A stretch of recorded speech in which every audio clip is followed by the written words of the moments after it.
Dr. Roberto Ailme, além de ser psiquiatra, é um doutor na área de negócios internacionais e é presbítero da nossa igreja presbiteriana Betânia, em Niterói. Ailme, um amigo amado. Bem-vindo. Aleluia.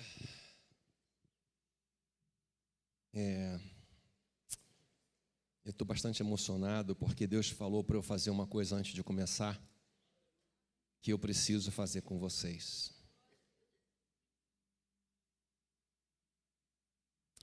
A primeira coisa que eu quero fazer com vocês é pedir perdão. Pedir perdão em nome dos pais que foram ausentes, dos homens que foram abusivos, dos professores que te humilharam, dos irmãos que fizeram bullying com você, dos maridos que traíram você, das grosserias que você ouviu, das coisas onde nós, homens, não tivemos a menor sensibilidade. E aproveito aqui para pedir perdão para minha esposa pelas dores que eu causei e causo ao longo da nossa jornada. Então, quero orar por isso.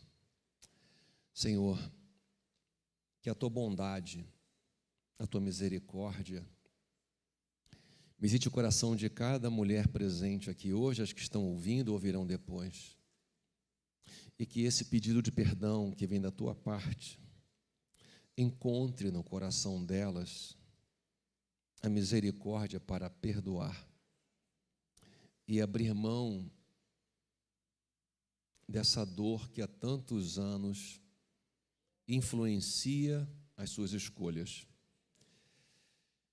Que o Senhor possa operar no dia de hoje essa cura e essa libertação. Que elas possam deixar aqui, nesse templo, os prisioneiros da sua alma. As pessoas que assombram seus pensamentos, que voltam de tempos em tempos na sua memória como fantasmas que ameaçam, que machucam, e que o Senhor possa curar as feridas. Em particular, eu te peço a ferida que nós, homens, ao longo da sua história, nós causamos. Jesus, você como o melhor e máximo representante dos homens. Quando Adão peca, Jesus vem e restaura. Que o Senhor possa restaurar no dia de hoje, nesse tempo de comunhão que separamos para ouvir Tua voz, fazer algo muito especial. O Senhor sabe que eu não me sinto nem digno, nem preparado para estar aqui, mas eu quero te servir com todo o meu melhor e te ofertar a minha confissão, a minha humilhação, porque é o Senhor que é o centro de tudo que acontece aqui. E te peço assim, Deus, que o Senhor manifeste cura e libertação no dia de hoje, em nome de Jesus. Amém.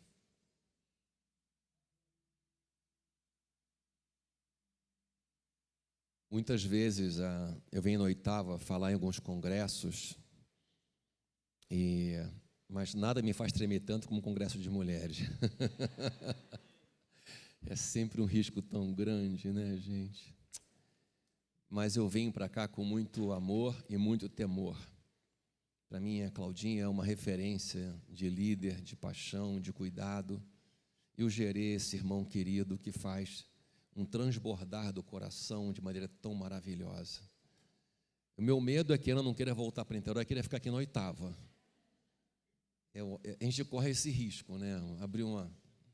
Se não fosse, sei lá, os filhotes, eu acho que a gente ficava para cá, porque é uma igreja que a gente ama tanto, admira tanto, que se dedica tanto, que trabalha tanto, e tem um coração tão firme na palavra para servir. Então, antes de começar, eu queria pedir a vocês um aplauso especial para a equipe de trabalho que está aqui. Maravilhoso. Uma equipe sensacional.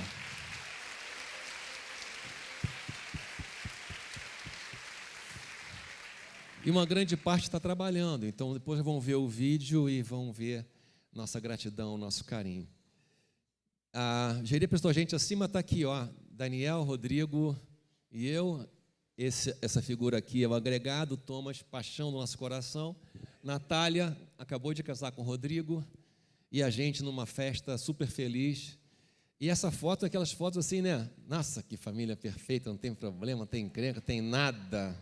Não é assim não, não é assim não, não é assim não. O Paulo também come lá em casa. Claro que Ana que briga comigo, não sou eu, mas a gente tem uma história muito bacana de gratidão a Deus, porque a gente não conseguiu lidar um com o outro, a gente se separou, a gente teve uma série de conflitos importantes entre nós, e a separação foi uma coisa que era a menor dor possível. Muita gente separa não é por falta de amor, é por excesso de dor, e dores que se repetem no mesmo lugar. E a Ana foi ter, então, num grupo de oração, na casa de uma mulher que abria sua casa para oração, e ali Deus falou com ela que restauraria o seu casamento, que traria o marido de volta, e teríamos uma filha, e que a gente ia pregar o evangelho no mundo todo. Ana achou que a mulher estava drogada naquela hora do dia, porque ela dizia que falava com Jesus. Jesus está me dizendo, falei, ou é esquizofrênica, ou não sei. Mas ela não conhecia uma profeta, ela não conhecia uma mulher de Deus. E ela chegou em casa, como a mulher falou, abre a sua Bíblia que Deus vai falar com você. Ela chegou em casa, abriu a Bíblia, Cântico de Ana, em 1 Samuel. E a Ana falou assim, peraí, deve ter um montão de Ana aqui. Não, só tem esse Cântico de Ana. E uma mulher humilhada, que Deus atende a sua oração e restaura a sua honra. E assim Deus fez conosco. Aí, depois de um tempo, eu voltei para casa. Eu pedi para a Ana engravidar, tivemos a Mariana, depois o Daniel, o Rodrigo, e Deus foi transformando a nossa vida de maneira tão bonita, tão sensível, e que a minha forma de agradecer a Deus é expressando isso, compartilhando. Gerê falou isso, né? Eu sou médico psiquiatra, isso não é um problema de vocês, é problema meu, né?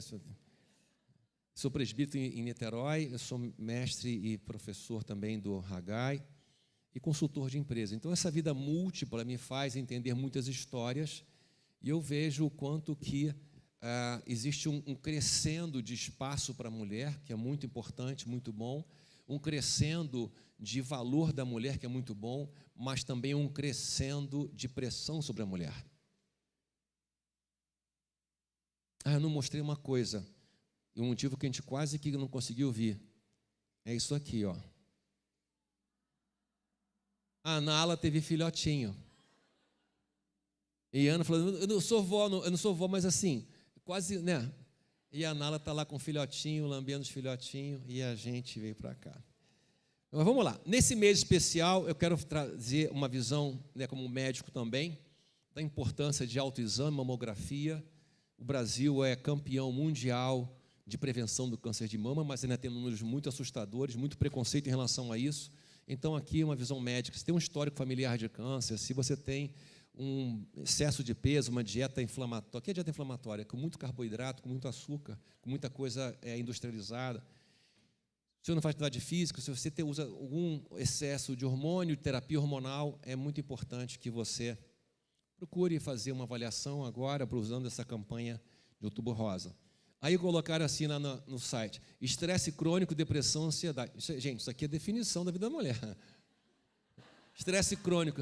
Gente, estresse crônico, eu fiquei até assim, será que eu boto isso? Eu acho que não, né? Porque estresse crônico é geral. Você pergunta, quem tem estresse crônico? Não vou nem perguntar, vai levantar a mão todo mundo, vai ser uma sensação. Mas aqui eu quero dizer também assim que nós, como seres que têm limitações físicas, como um corpo, nós temos um limite que nós aguentamos pressão, estresse, depressão e ansiedade. Depois desse limite, a gente cria outros mecanismos de proteção.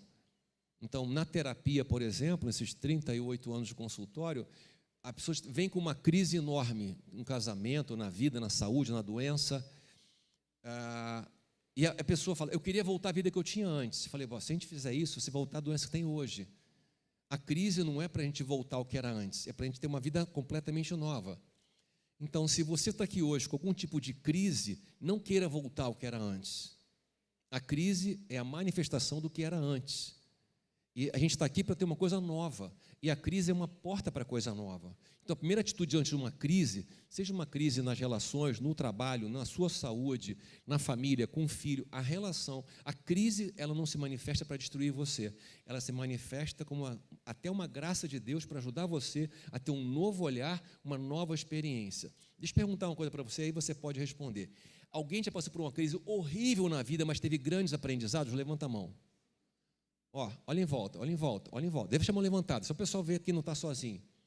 Tem crises horríveis que a gente passou, que tem grandes aprendizados. Eu falei agora um pouquinho da nossa separação e nossa restauração. A crise é uma oportunidade de grandes aprendizados.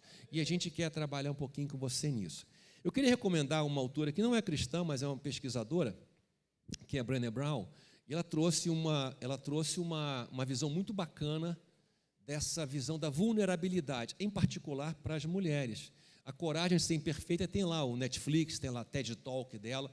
O que tiver dessa mulher, você pode ver que é uma pesquisadora, não tem visão ideológica, nada disso, mas é uma visão assim, olha, se a vida estiver muito arrumada, tem alguém pagando a conta, e geralmente é a mulher. Porque a vida tem um grau de caos. A natureza tem um grau de imperfeição. O nosso mundo tem um grau de desorganização. Para você tentar organizar tudo no padrão A, você vai tirar energia, tempo, dinheiro de alguma coisa essencial para ter esse padrão tão alto. Olha que coisa interessante. Entre as coisas que ela falou, eu trouxe uma frase aqui, um conceito, que eu queria trazer para você, que está ligado à história que a gente vai conversar hoje, agora de manhã e de tarde. Ela fala assim: a história que eu me conto quando estou no momento de luta e dificuldade pode ser muito perigosa. Nós somos neurologicamente programados para encontrar algum sentido para justificar a nossa dor o mais rápido possível. E se conseguirmos propor uma história que faça algum sentido, nosso cérebro nos recompensa quimicamente, que é a dopamina, por essa história, quer ela seja totalmente verdadeira ou não. Assim, quando caímos, ou seja, numa crise, precisamos testar e desafiar as histórias que nós criamos sobre essa queda. O cérebro da gente precisa encontrar justificativas, lógica. Você foi na rua, foi assaltada na esquina, fala assim, não, é porque eu dei mole, saí com um relógio, eu fiz assim, eu distraí. Você cria uma história que tem sempre alguém que é culpado. E esse é um ponto muito importante das relações. Relações com filhos, relações de casamento, relações com familiares, relações de trabalho. A história que você conta na sua cabeça constrói uma narrativa de heróis e vilões. E nessa narrativa tem alguém certo e alguém errado. Geralmente, você começa como alguém certo e termina como alguém errado, porque a história vira. Geralmente você começa acusando alguém e termina numa sensação de solidão, de vazio e de não ser compreendida. Eu gostei desse conceito porque é verdade, o cérebro nunca está vazio, sempre tem uma história em andamento. E eu posso até usar a Bíblia para justificar minhas posições e condenar os outros. Mesmo que Jesus fale, não tira o cisco do olho do outro, trata da trave do seu, mas eu uso fragmentos da Bíblia, fragmentos do meu conhecimento para criar uma narrativa onde eu estou no lugar da pessoa certa e o outro no lugar da pessoa errada. Logo, eu tenho o direito de modificar o outro, pressionar o outro, cobrar do outro, condenar o outro, me separar do outro. E aqui é um ponto importante para a gente. Enquanto você conta essas histórias, você não se humilha diante de Deus. O que significa se humilhar diante de Deus? Assumir que é você a pessoa que Ele quer tratar, é você a pessoa que Ele quer alcançar e transformar. E não tem a ver com quem está certo e quem está errado. Tem nada a ver com isso. Quando Jesus fala para a gente dar outra face, dar a capa além da túnica, andar outra milha, não tem nada a ver com certo e errado. Tem a ver com grandeza. A grandeza, a generosidade, o perdão nos curam. O julgamento, a condenação, o juízo nos aprisionam. E a grandeza não faz parte da neurologia. neurologicamente, a gente sobrevive, a gente luta contra o outro. Neurologicamente, eu tenho que pensar primeiro em mim. Você vai ver a mudança disso na maternidade. A maternidade gera tantos hormônios diferentes, uma outra visão da mulher, que você muda a sua forma de olhar o mundo e você morreria facilmente por aquele serzinho que só dá problema e fica aí pendurado no teu peito o dia inteiro. É ou não é? Você muda. É uma conversão ter um filho. É uma experiência inexplicável. Então, eu quero trabalhar com vocês hoje nessa história que você se conta. A história que você já viveu na sua vida te faz contar a história para você mesma. Aí já é uma visão minha um pouquinho mais próxima dessa visão da terapia. Você tem uma história de vida que constrói a sua narrativa, onde os homens são bons ou maus, as pessoas querem dominar você ou não, você é uma pessoa que faz tudo e ninguém te entende, você é uma pessoa que é tudo arrumado, mas ninguém faz o seu padrão. A história que você se conta tem a ver com a sua história, mas ela sempre tem o mesmo ritmo. A sua história é sempre a mesma coisa. Mudam pessoas, mudam os anos, mas a história é a mesma. A narrativa é a mesma, que prende você num lugar menor, num lugar de uma moldura que não te deixa ser aquilo que o Senhor te chamou para ser. Por isso que ninguém te ensina tanto a recontar a sua história como Jesus. E essa é a razão da nossa esperança. Ele muda a nossa história. E o que um dia foi dor, humilhação, pecado, destruição,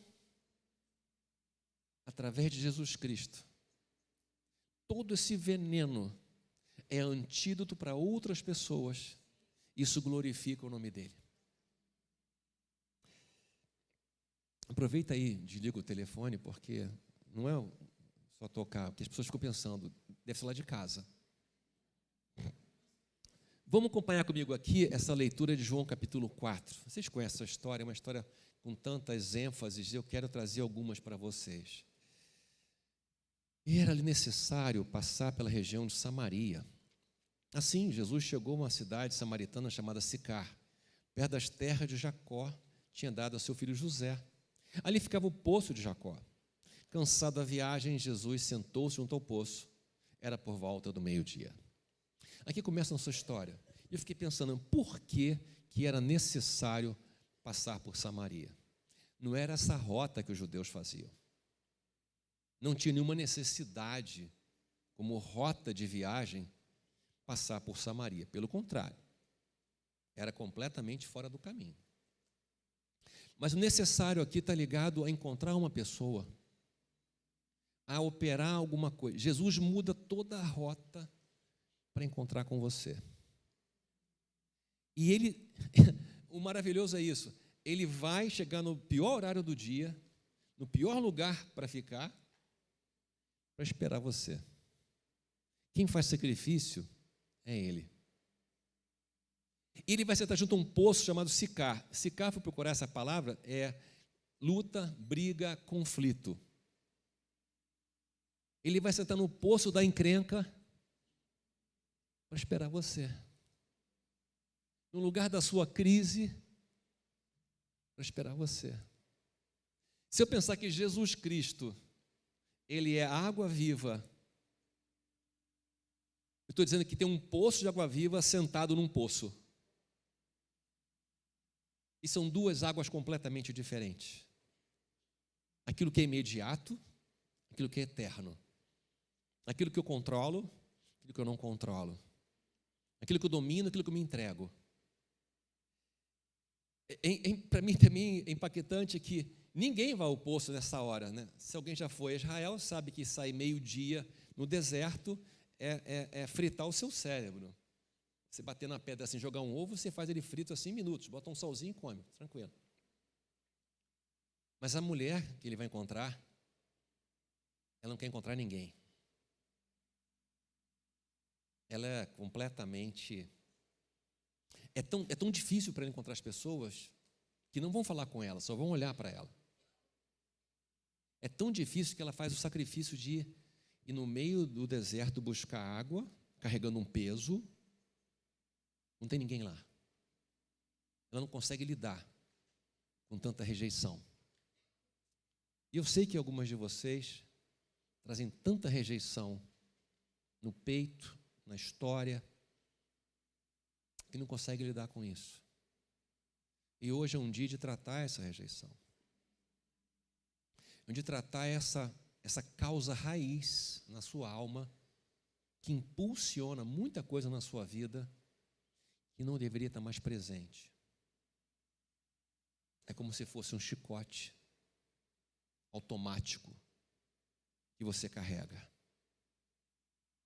Como se toda a cidade estivesse medindo você com essa régua. Vamos seguir um pouco no texto, 4:7. Agora que eu tiver em negrito, vocês vão ler comigo, tá bom? Nisso veio uma mulher samaritana tirar água e Jesus lhe disse: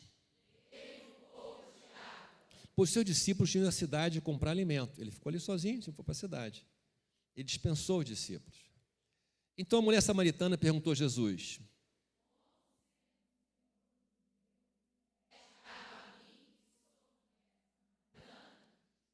já dá uma confrontada no judeu. Primeiro porque tinha um problema sério dos judeus. Mas vamos lá, ele pede para a mulher uma coisa que só ele podia dar. Ele não queria água. Claro que devia estar com sede, tomou um gole d'água. Mas ele se coloca necessitado. E é interessante que muitas vezes você vai encontrar Jesus quando você atende a necessidade de outra pessoa. Você não pode matar a sua sede, mas pode matar de outra pessoa. E quando você faz bem para alguém, toda a bioquímica do bem que você ativa em você, seja dopamina, ocitocina, os bons sentimentos que você dá para alguém ao cuidar de alguém, você sente isso em você primeiro, ou seja, a emoção que você está dando é só uma cópia do que ficou em você, porque o original bioquímico está em você. E ele pede então a ela água e ela olha para ele, acha estranho para caramba, falei, mas como é que você é um judeu e fala com a samaritana? Pior, como é que você é um homem e fala com uma mulher que está sozinha? Deixa eu trazer para vocês um pouquinho dessa história samaritano-judeu. Aqui está o caminho que Jesus fez, saindo ali de Jerusalém até a Galileia, passando por Samaria. Aqui o caminho que todo mundo fazia, por fora da terra amaldiçoada de Samaria. Por que amaldiçoada? Lá no começo da divisão de Israel, em Reino do Norte e Reino do Sul, o pau quebrou, dividiu e já não gostava. Aí o Reino do Norte perdeu a guerra para os assírios. E foi uma parte para o cativeiro, uma parte de gente da Síria veio para Samaria e casaram, tiveram filhos e tomaram outros rituais. Isso já gerou um conflito gigante com o Reino do Sul, que era Judá. Depois do cativeiro babilônico, de novo mais gente chegou, colocou rituais, e eles mudaram a forma de servir a Deus, achavam que o Monte Gerizim era o monte mais importante. Quando Jerusalém, lá no 516 a.C., reconstrói o templo de Jerusalém, o pessoal reconstrói, toda a adoração tinha que ser em Jerusalém, mas os samaritanos achavam que não, que tinha que ser no Monte Gerizim. Aí tinha uma questão religiosa entre eles também. E depois, a revolta de Macabeus também, alguns judeus ajudaram a atacar o povo de Samaria. Então, era uma coisa assim, mais do que Cruzeiro e Atlético, era uma coisa um pouco mais grave. Era uma coisa assim de nós e eles. Aí eu fico pensando, quantas vezes nós desviamos do nosso caminho para evitar pessoas tortas, que nós achamos de tortas e que não gostamos. Tinha um caminho de Jesus e tem o nosso caminho, que é da cultura, onde eu meço pessoas com essa régua, onde eu tenho dificuldades. Por exemplo, partido A e partido B. Sofremos muito na igreja quando os partidos transformaram numa definição de valor das pessoas. Eu não concordo com algumas coisas do partido que eu lutei contra, claro, mas a pessoa não é o partido. Mas na minha cabeça, famílias racharam, pessoas romperam por uma escolha política, Eu tenho aqui religião B. Pessoas que estão numa igreja evangélica e a outra evangélica está errada, ou que a outra é espiritismo, a outra é catolicismo. Mas como é que eu vou dividir pessoas pela religião? O caminho de Jesus é reto para as pessoas. Eu não tenho uma chave de parafuso para consertar o mundo no meu lado da equação. Eu tenho ministério A, ministério B. Às vezes, dentro do ministério, na igreja, um ministério luta contra o ministério. Porque queria o espaço do salão, porque queria não sei o quê. Eu tenho aqui você e um parente difícil. Gente, não vou nem perguntar para levantar a mão que está filmando. Mas você tem parente difícil, né? Tem ou não tem? Tem parente que fala assim, Jesus, essa pessoa eu queria que você conversasse pessoalmente. Tem gente que é difícil para você. Não devia orar assim não, tá? Não devia orar assim não. Mas tem gente que é difícil para você. Quando você chega, estava de saída. Você pensa nem em fazer Natal para a pessoa não ir. Gente, a gente é assim. Nós e eles, nós e eles. Isso acontece no casamento. E muitas vezes a esposa e o marido ficam em partidos emocionais diferentes. Quem está certo e quem está errado. O caminho de Jesus é reto e não desvia das pessoas. Ele inclui essa mulher. Vamos ver um pouquinho mais dessa mulher então, que ela é muito interessante. Jesus respondeu, se você conhecesse o dom de Deus e quem é que está lhe pedindo água para beber, você pediria e ele lhe daria água viva. Ao que a mulher respondeu,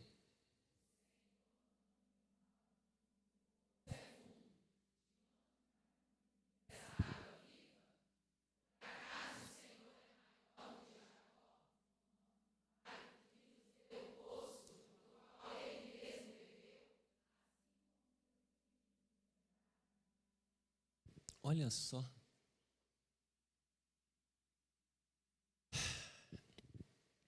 Jesus, ele é o dom de Deus. Ele é o dom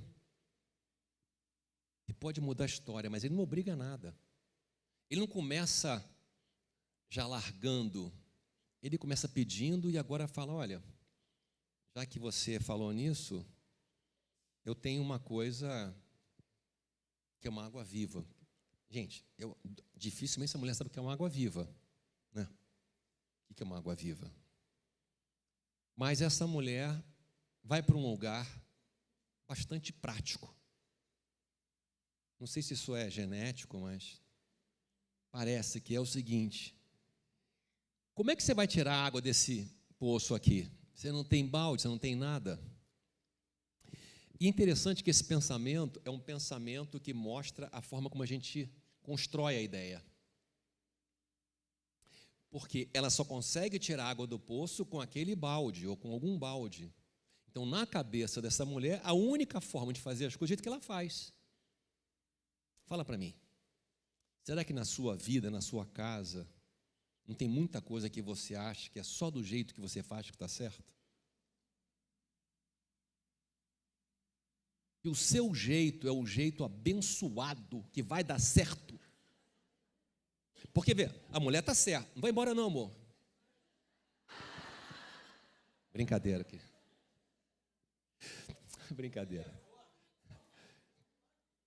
É interessante porque quando a mulher tem uma experiência de tirar água sempre com aquele balde, ela está certa. Deu certo. Não está errada. Não é uma arrogância. Ela tem uma experiência boa que deu certo. Só que na cabeça dela, essa é a única forma de dar certo. Então ela passa a lutar pela forma, não pela água. A lutar para estar certa. E começa a machucar as pessoas que não tiram a água do jeito que ela tira.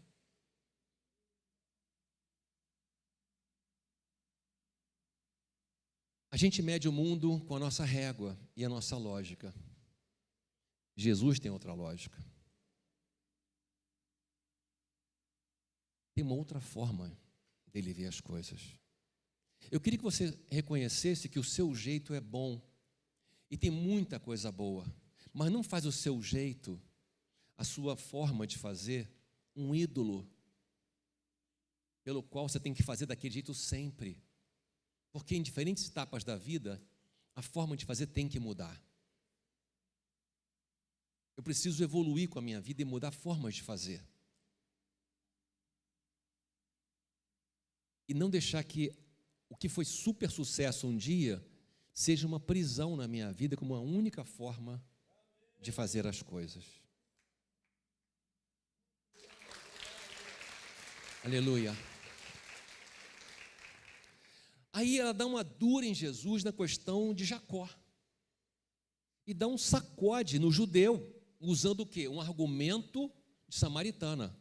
E eu fiquei pensando, por que uma pessoa tão desclassificada, tão humilhada pela cidade e pela religião, está lutando agora para impor o seu conceito religioso? Entendeu? Ela sabe quem ela sabe que está indo lá meio-dia buscar água porque ninguém deve encontrá-la, então ela chega ali e dá uma carteirada em Jesus, na religião. Ah, você acha que é maior que Jacó? Por que uma pessoa que foi tão rejeitada está lutando por um assunto religioso, que ela está desclassificada pela religião que ela está defendendo? Esse é um ponto importante. Pessoas que foram rejeitadas, rejeitam e agem com superioridade. Quando você age com superioridade, é uma tentativa de curar um sentimento profundo de não ter valor. Profundo, que nem sempre está claro na sua cabeça, mas é um sintoma que expressa um problema. Então a superioridade, que é um lugar de enquadrar o outro, de dominar o outro, de ter a última palavra, de estar certa, esse é um lugar que não tem cura, porque não tem Espírito Santo, não tem misericórdia, não tem confissão, tem acusação. E a acusação, você sabe, não vem de Deus. Eu fiquei impressionado, por que essa mulher vai falar de religião? Escolhe outro assunto, fala de futebol, fala outra coisa. Vai falar de religião, sendo ela toda errada na religião dela mesma. Mas é interessante isso, né? Encontrou um argumento e pá, em cima do judeu. De novo. Aí, esse é um outro ponto que eu quero entrar com vocês. Jesus respondeu, quem beber dessa água voltará a ter sede. Mas aquele que beber da água que eu lhe der, nunca mais terá sede. Pelo contrário, a água que eu lhe der será nele uma fonte a jorrar para a vida eterna. A mulher lhe disse,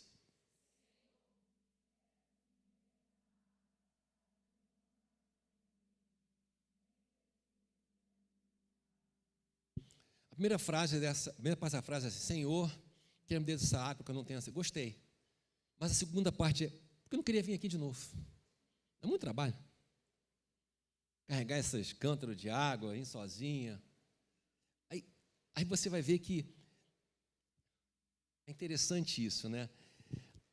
A sua sede governa o seu foco. Aquilo que falta em você domina suas orações, suas conversas, suas buscas.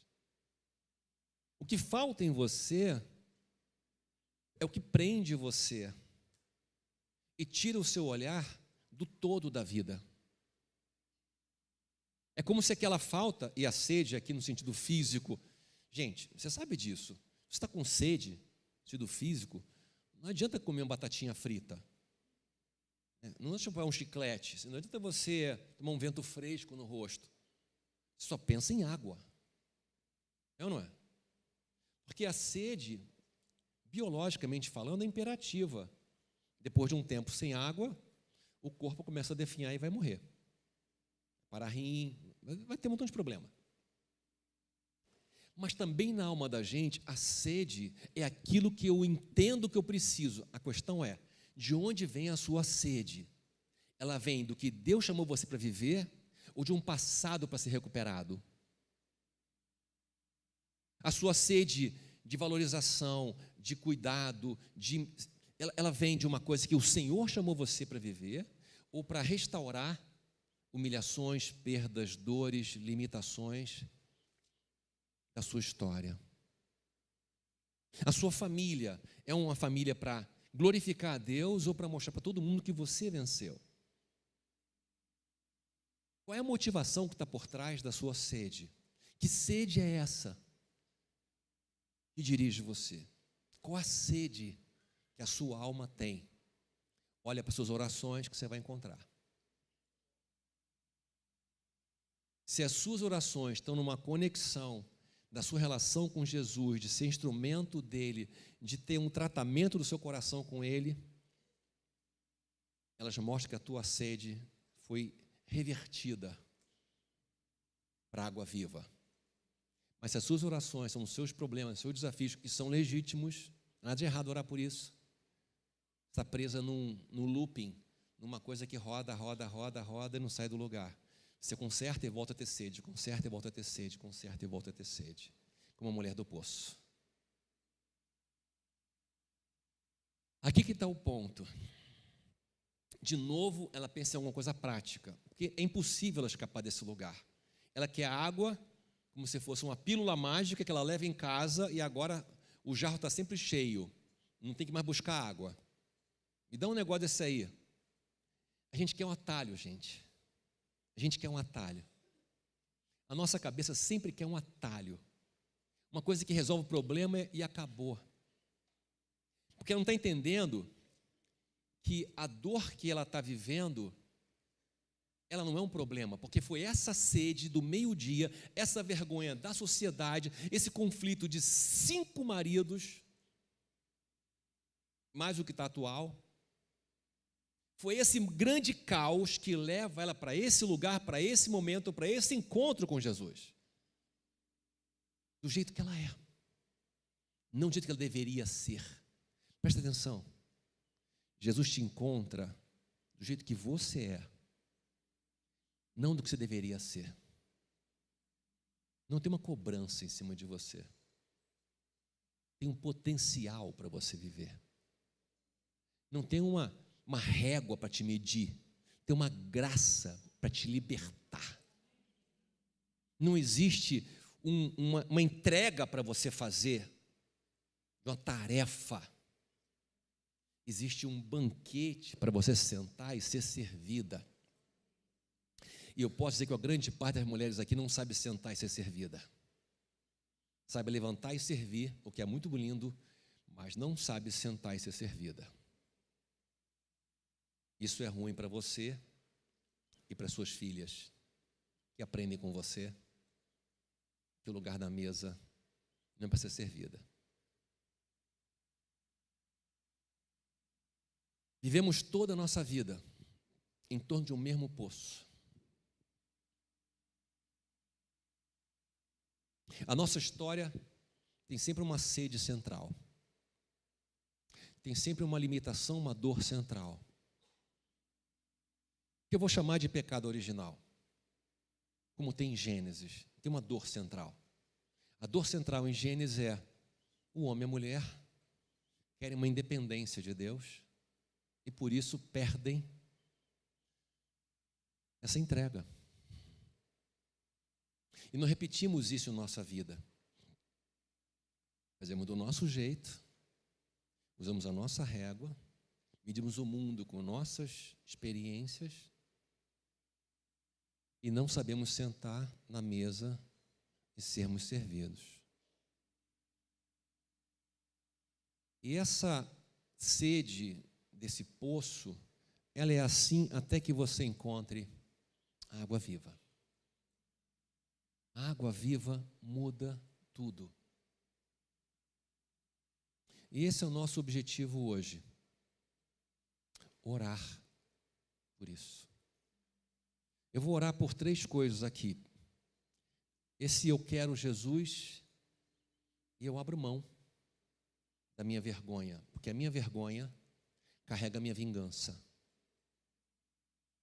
Onde eu fui humilhada, meus pensamentos são de vingança. Vou dar um exemplo de uma coisa que eu passei. Aos 18 anos de idade, eu fui assaltado, eu estava namorando a Ana, e eu tomei 2 tiros assim, pá, na minha cara. 6 da tarde, no pôr do sol, num lugar super movimentado. Resumindo essa história, foi isso. Tomei 2 tiros, as balas falharam. E aí, passou um tempo, eu passei a ter sintomas, chama estresse pós-traumático. A boca, gosto metálico, pensamentos cíclicos daquela cena. Eu passava pelo lugar, tinha taquicardia, o coração batia forte. De noite acordava, às vezes, suado, pensando naquilo. E várias vezes eu matei essas pessoas na minha cabeça, com requintes de crueldade. Eu tinha 18 anos, aos 28 eu me converti. Mariana era bebê. Numa das madrugadas que ela não dormia, ela dava essa graça para a gente. De dia dormia, de noite não. Eu estou com Mariana no colo e eu sentia taquicardia, boca metálica, só que eu era convertido. E senti no meu coração, ore pelos jovens que te assaltaram. Foram 5 jovens que te assaltaram. Eu passei a orar por eles, pedindo que Deus abençoasse a vida deles, perdoasse eles, que me perdoassem, porque eu passei 10 anos matando esses garotos. 10 anos com pensamentos, com requintes de crueldade, matando os garotos. Em pouco tempo, meu coração parou de bater forte, a boca metálica não aconteceu mais, eu posso contar essa história aqui com o coração leve. Toda vergonha, todo trauma tem uma vingança.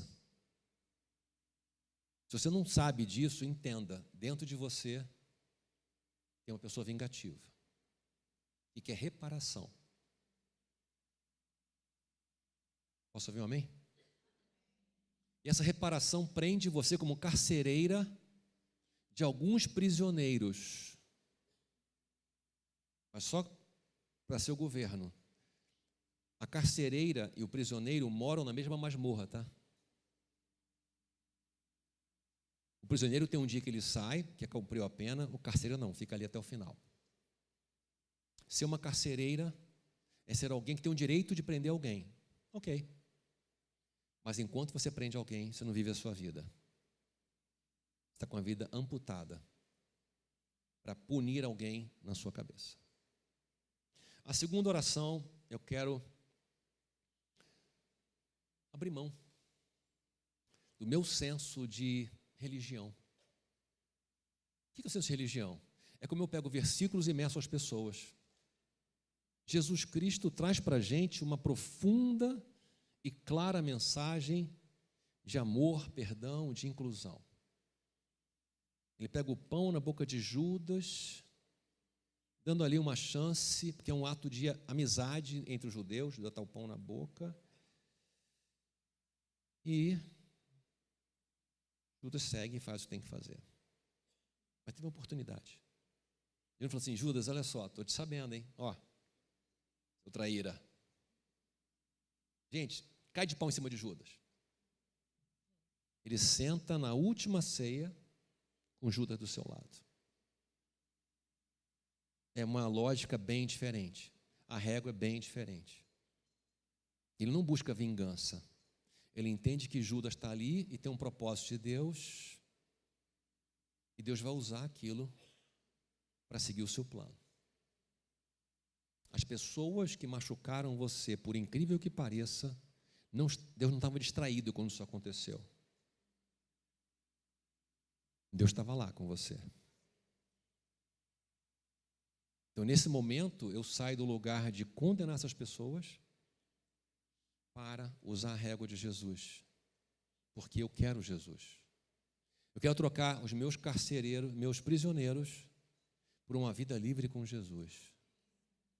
Eu quero sair de um lugar escuro, frio, úmido, para pegar sol, para escolher minha agenda, para acordar de manhã, ver como é que eu vou servir a meu Deus hoje. E as suas tarefas, as suas lutas, as suas batalhas fazem parte de tudo isso. mas para quem você faz, é completamente diferente.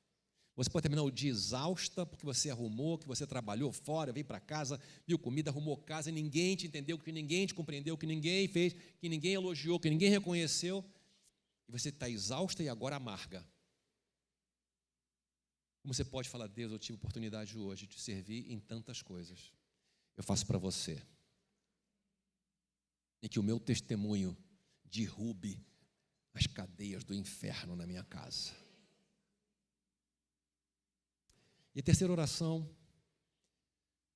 eu escolho Jesus. E é incrível essa oração, porque o dia que eu aceitei Jesus, eu falei assim: eu quero que você seja o Deus da minha vida, meu Senhor. Eu me confesso pecador. Foi só isso. Tudo que veio depois, foi milagre atrás de milagre, de milagre atrás de milagre. Se tem uma pessoazinha difícil, sou eu. Mas Deus foi fazendo tanta coisa, colocando tanta doçura onde tinha espinho, tanto remédio onde tinha ferida, que eu, que era uma pessoa muito machucada, hoje ajudo pessoas a encontrarem Jesus. Então essa é a nossa oração, que está em João 7, um pouquinho na frente. Quem crê em mim, diz a Escritura, rios de água viva correrão do seu ventre. Vamos fazer da seguinte forma. Talvez você queira ficar em pé, talvez você tenha vergonha, queira vir aqui na frente. Fique à vontade. Mas eu vou convidar 3 grupos de pessoas para vir aqui na frente. Aqui, nesse canto de cá, pessoas que estão doentes fisicamente. Porque muitas vezes a amargura adoece o nosso corpo.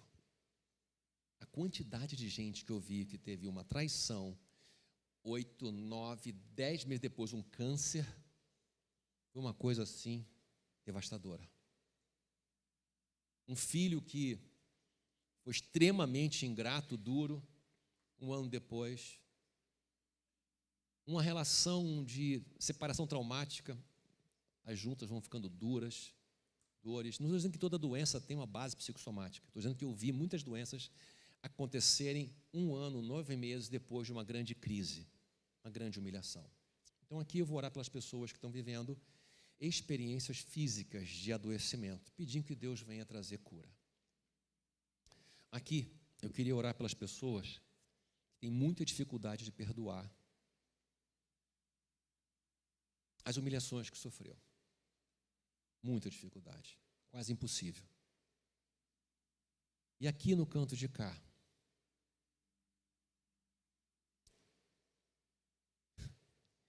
eu quero orar pelas pessoas que têm uma família, que têm um casamento, que têm uma vida legal, mas não consegue ser grata. E sempre falta alguma coisa. Então a maioria vai estar aqui.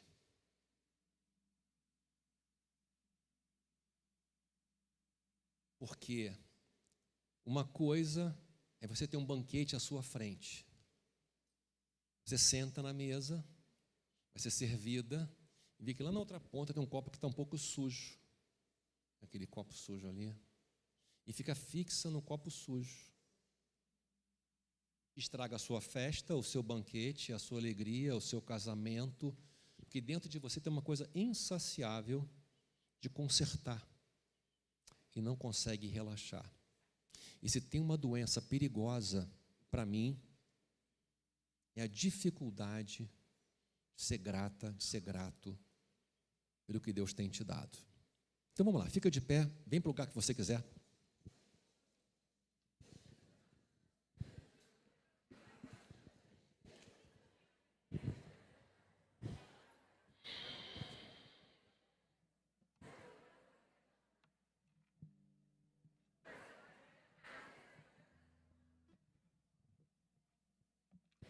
Aqui comigo, as pessoas que estão com alguma luta física, no meio, muita dificuldade de perdoar, e na outra ponta, dificuldade de agradecer.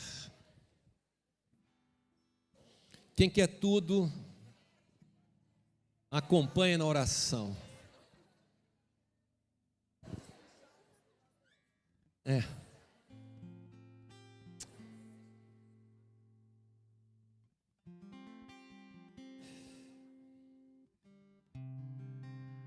Ah, Jesus, eu queria tanto, Jesus, que o Senhor me usasse agora, mesmo com as minhas limitações, para tocar nas tuas filhas, um toque de cura. O Senhor conhece a alma e como que essa alma foi tão machucada que o corpo não aguentou e adoeceu. Quero te clamar, Senhor, que a tua bondade agora vá lá na causa raiz da humilhação, da traição, da dor. Vai em cada mulher que eu não consigo alcançar aqui, Jesus, tocando, trazendo cura que só o Senhor pode trazer.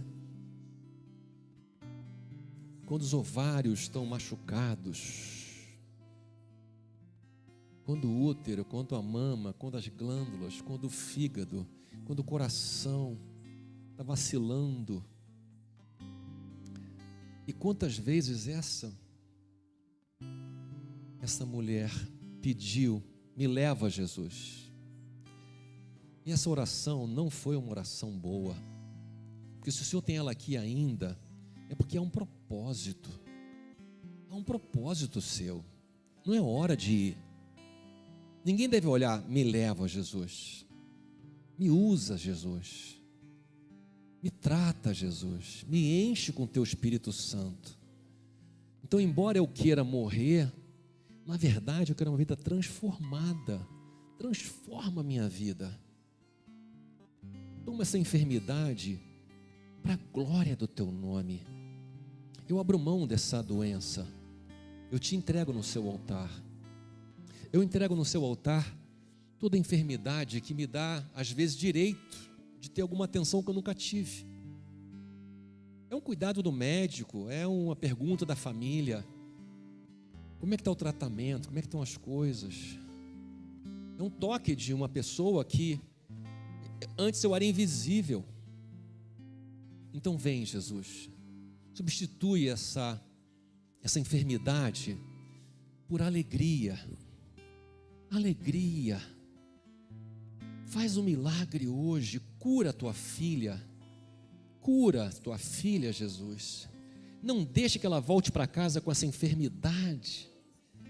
Que ela volte cantando louvores ao teu nome. Arranca da alma essa doença, essa dor antiga. Arranca, Jesus. Por favor, Senhor, vem nesse lugar que só o Senhor pode alcançar, que é um lugar tão difícil, tão machucado, que não dá nem para falar para ninguém, nem num consultório médico, nem para um pastor. São coisas tão duras, que só de lembrar, já rasga por dentro. Faz assim, Jesus, tira essa causa raiz da doença da alma, tira, e coloca ali água viva,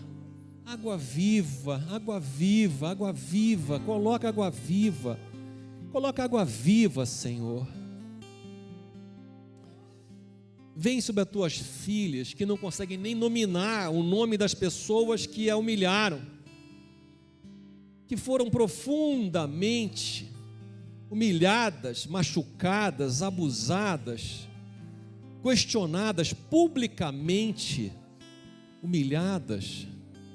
Oh Senhor, eu sei que é tão difícil perdoar, porque são tantos anos carregando essa história mal resolvida na alma, que o Senhor vem agora visitar cada coração, naquele dia, que a tua filha possa ver que naquele dia, o Senhor estava ali com ela, chorando junto com ela, ouvindo a sua lágrima, ela não estava sozinha, e que hoje, ela vem no teu altar trazer essa mácula da sua alma, essa história que machucou tanto a sua vida, entrega no altar, entrega no altar, entrega no altar. Você que tem que perdoar, ora assim junto comigo: Jesus, eu perdoo. Aí falando da pessoa que te machucou, mais de uma, por amor do teu nome, eu peço que o Senhor abençoe essa pessoa. Eu abro a cadeia do meu coração para libertar esse prisioneiro, essa prisioneira da minha alma. Eu quero liberar perdão do teu amor sobre essa pessoa. Pedir que ela seja abençoada. Abençoada.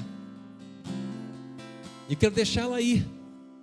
E cada vez que eu pensar nela, vou fazer uma oração para abençoá-la e não condená-la. Jesus, tantos anos, uma grande parte do meu coração ficou preso nesse lugar. E hoje, Jesus, eu quero te entregar esse espaço para você ocupar. Esse espaço em que você ocupa, e aonde abundou o pecado e a humilhação, vem a tua graça, vem o teu amor. Faz assim, cada coração que está aqui em pé, que está sentado, que precisa de perdoar, faz um milagre agora, Jesus, e abre essa cadeia. Abençoa os prisioneiros, abençoa a carcereira, todo mundo para o sol da justiça, para fora, para a vida, glorificando o teu nome, cantando hinos ao Senhor. Pai, faz assim. Eu sei que é algo que só o Senhor pode fazer. Só o Senhor pode fazer. Eu te peço em Jesus Cristo, razão da nossa esperança. Eu venho aqui com as tuas filhas, Senhor, que comem, mas não sentem o gosto, que tem muito, mas acha que não tem nada, que sente que a sua vida está faltando alguma coisa, e ela luta e conquista, mas o peito não enche, a alma não transborda. O meu cálice transborda, é a tua palavra. Eu venho te pedir hoje, Senhor Deus, esse dom, essa revelação da gratidão, é a marca do teu Espírito Santo. A tua filha abre mão de estar certa, abre mão de consertar e de fazer do seu jeito. Abençoa, Senhor Deus, com essa clareza que o Senhor tem dado tanto para a tua filha. Ela pode caminhar, chegar até aqui, estar na tua presença, separar esse tempo tão especial. Jesus, eu peço uma revelação para a tua filha, a revelação da gratidão. Abre os olhos, dá colírio nos seus olhos, que ela, ao chegar em casa, ela se emocione quando abrir a porta da sua casa. E se tem bagunça é porque tem gente ali dentro, se tem confusão é porque tem vida, se tem coisa para fazer é porque ela é tão necessária e pode fazer. E no seu trabalho ela pode ser um vaso de honra do teu amor, porque ninguém pode te humilhar, minha irmã, sem o teu consentimento. Você é do Senhor, Ele tem com você algo particular. Traz à memória aquilo que te traz esperança. Vê de onde Jesus tirou você. Ao sentar na tua mesa, ao começar o seu dia, ao ouvir os barulhos da sua casa, da sua vida, dê um glória a Deus. Obrigada, Jesus, pela tua bondade. Bondade e misericórdia me seguirão todos os dias da minha vida, e habitarei na casa do Senhor. Oh glória! Derrama essa unção de alegria, Senhor, unção de alegria, de gratidão. Oh glórias ao teu nome, Senhor, bendito o seu nome, Senhor. Te agradecemos, Senhor, pela tua misericórdia. Não volte para o seu lugar sem abraçar as três meninas aí. Porque se tem uma coisa que a gente precisa na vida é de abraço bom. Abraço bom, abraço bom.